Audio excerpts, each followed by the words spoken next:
Assalamualaikum warahmatullahi wabarakatuh. Perkenalkan, kami dari kelompok 3 akan menjelaskan materi tentang Weighted Sum Model atau WSM, di mana materi ini merupakan proyek akhir untuk mata kuliah teori keputusan. Di sini kami beranggotakan saya sendiri, Karen Hagia Aidillah, dengan NIM 2133740. Dan saya Wita Resviananta dengan NIM 2133723.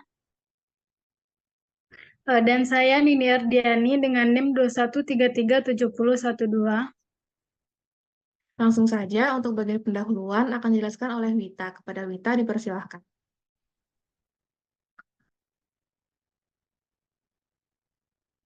Baik, untuk pendahuluan, yang pertama, yaitu pengambilan keputusan atau decision making adalah sebuah mekanisme dalam melakukan penilaian dan penyeleksi sebuah atau beberapa pilihan.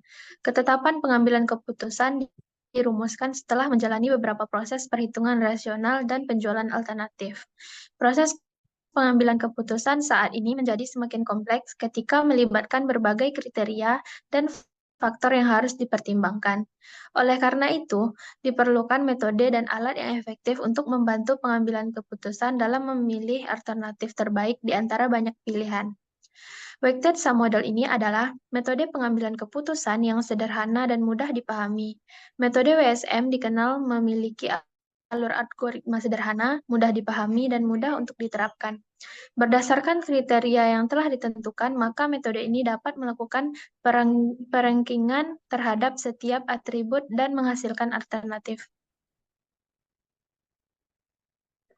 Selanjutnya, rumusan masalah pada materi ini adalah pertama yaitu apa itu weighted sum model, yang kedua bagaimana penerapan WSM dalam contoh studi kasus.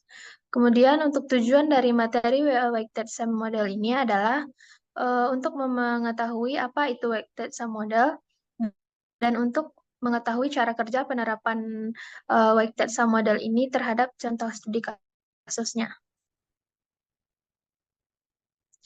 Selanjutnya, hasil dan pembahasan.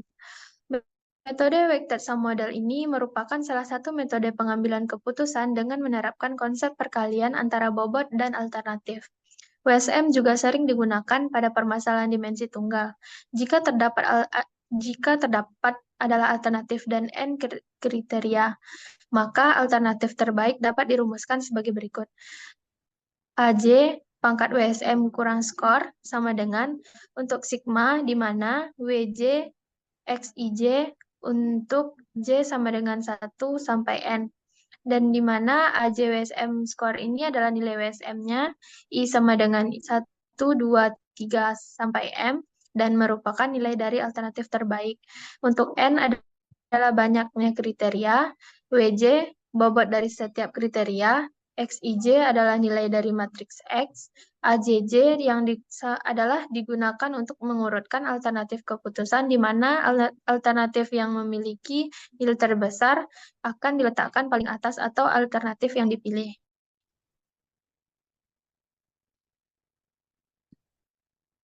Kemudian untuk kelebihan dan kekurangan weighted sum model. Pertama untuk kelebihannya, yaitu kesederhanaan, mudah dipahami dan diimplementasikan. Yang kedua, transparansi. Proses pengambilan keputusan ini jelas di mana setiap langkah dijelaskan secara eksplisit.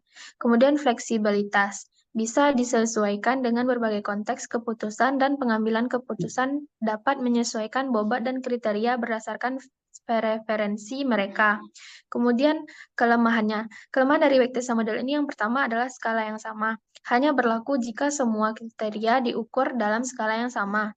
Kemudian bias atau bias subjektif, yaitu penentuan bobot dapat bias subjektif dari pengambilan keputusan.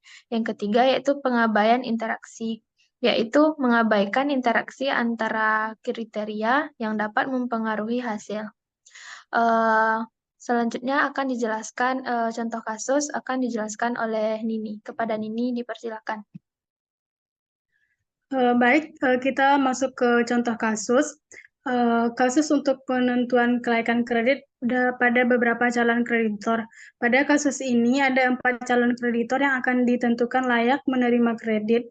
Keempat calon kreditor ini disebut sebagai alternatif atau A, yaitu pilihan yang akan dipilih oleh pengambilan keputusan sehingga ditentukan yang pertama Ibu Lestari sebagai A1, yang kedua Bapak Amir sebagai A2, yang ketiga Bapak Joko sebagai A3, dan Ibu Siti sebagai A4.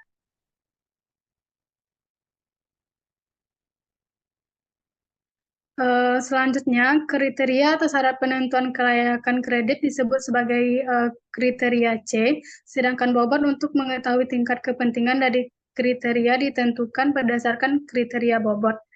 Nah, untuk kriteria yaitu C1 sebagai karakter personal dengan bobot sebesar 10%, untuk C2 sebagai studi kredit dengan bobot sebesar 10%, C3 sebagai status pekerjaan dengan bobot 25%, C4 gaji dengan bobot 20%, C5 garansi dengan bobot 15%, C6 kondisi garansi dengan bobot 15%, dan C7 metode pembayaran dengan bobot 5%. Untuk kejelasannya bisa dilihat berdasarkan tabel 1. Nah, berdasarkan tabel 2 dapat dilihat skala nilai kriterianya.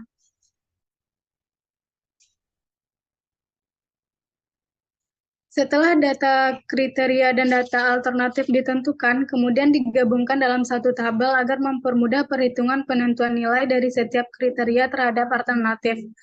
Data nilai ini yang akan digunakan sebagai acuan perhitungan pengambilan keputusan. Adapun data nilai dapat ditunjukkan pada tabel 3.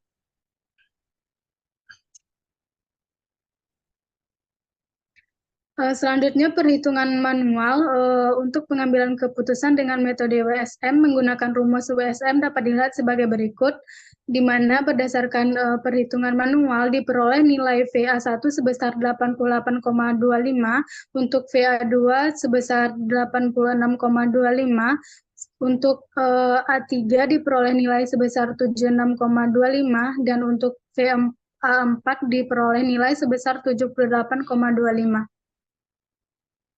Berdasarkan perhitungan yang sudah dilakukan dan diurutkan dengan perankingan, didapatkan prioritas utama sebagai penerima kelayakan kredit. Berdasarkan tabel 5, didapatkan hasil bahwa prioritas pertama mendapatkan nilai sebesar 88,25, yaitu Ibu Lestari dengan alternatif A1.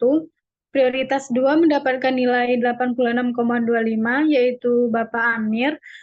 Untuk prioritas 3 mendapatkan nilai 78,25, yaitu Ibu Siti, dan prioritas 4 mendapatkan nilai 76,25, yaitu Bapak Joko. Sehingga pengambilan keputusan untuk kelayakan menerima kredit dengan metode WSM jatuh kepada Ibu Lestari karena memiliki nilai WSM terbesar.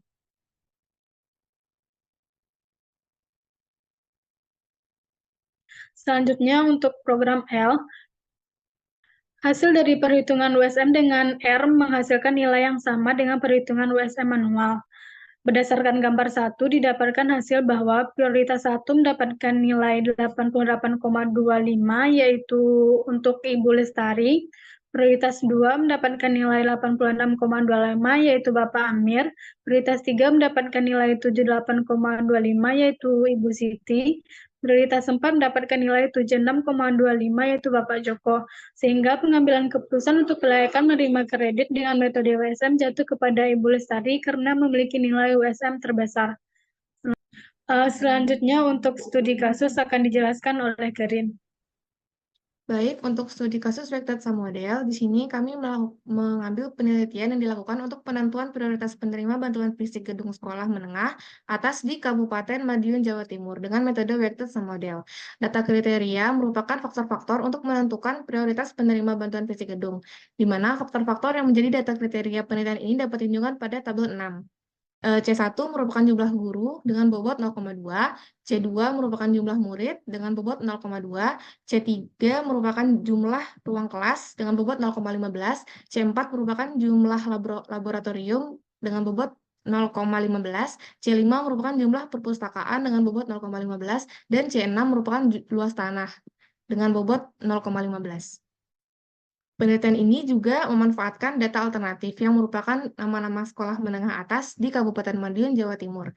Dan data alternatif penelitian ini dapat ditunjukkan pada tabel 7, di mana A1 merupakan SMA 1 Geger, A2 merupakan SMA 1 Dolopo, A3 merupakan SMA IT Imam Syafi'i Dagangan, A4 merupakan SMA S Muhammadiyah 2 Geger, A5 merupakan SMA N Pilang Kenceng, A6 merupakan SMAN Mejayan, A7 merupakan SMAN 1 Jiwan, A8 sama dengan SMAN 1 Dagangan, A9 SMAN 1 Wungu, A10 SMAN Saradan, A11 SMAN Kiai Ageng Basyariah, A12 merupakan SMAN 1 Nglames, A13 SMAN 1 Mejayan.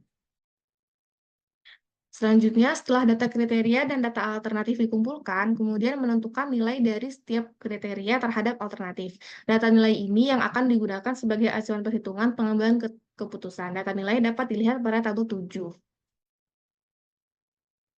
Selanjutnya, untuk perhitungan manual pengambilan keputusan dapat dilihat sebagai berikut.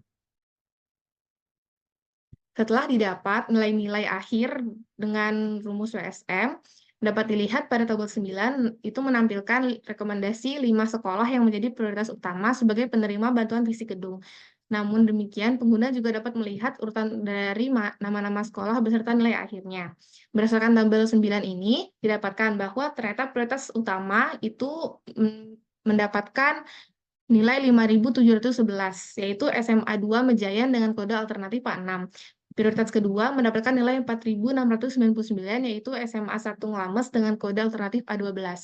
Prioritas 3 mendapatkan nilai 4.996, yaitu SMA 1 Geger dengan kode alternatif A1. Prioritas 4 mendapatkan nilai 3.393, yaitu SMA 1 Wungu dengan kode alternatif A9. Dan prioritas kelima mendapatkan nilai 3.163, yaitu SMA 1 Dagangan dengan kode alternatif A8. Dengan lebih tepatnya dapat dilihat pada tabel 9. Berikut merupakan program R untuk pencarian metode weighted submodel. Sehingga dari uraian tersebut dapat disimpulkan bahwa metode weighted submodel mempunyai proses pengambilan keputusan jelas di mana setiap langkah dijelaskan secara sederhana sehingga mudah dipahami dan diimplementasikan. Metode WSM dapat membantu pengambilan keputusan menghasilkan suatu keputusan yang terbaik dari beberapa alternatif. Penerapan WSM tidak membedakan kriteria benefit ataupun cost, sehingga kisaran bobot sangat mempengaruhi perhitungan hasil yang terbaik. Semakin besar bobot, semakin besar pula kepentingan bobot tersebut. Perbandingan perhitungan WSM manual dengan program R menghasilkan nilai yang sama. Hanya output R itu tidak dibulatkan sehingga mendapatkan nilai yang lebih akurat. Sedangkan hitung manual biasanya kita membulatkan nilai karena mempunyai koma-koma yang besar. Sekian presentasi dari kami. Lebih kurangnya kami mohon maaf. Assalamualaikum warahmatullahi wabarakatuh.